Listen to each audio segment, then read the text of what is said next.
প্ৰতিযোগিতাৰ মুখ্য তদাৰকৰ দায়িত্বত আছে নীৰেণ ফুকন, সহযোগ কৰিব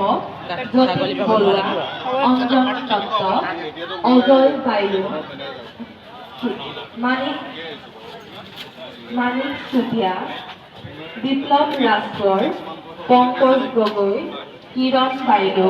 গিৰিন সোণোৱালে।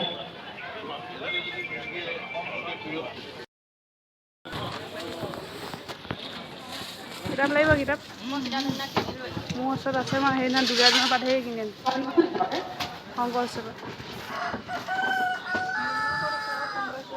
কোন আহিছে নেকি অঁ আহিছেতো হেল্ল'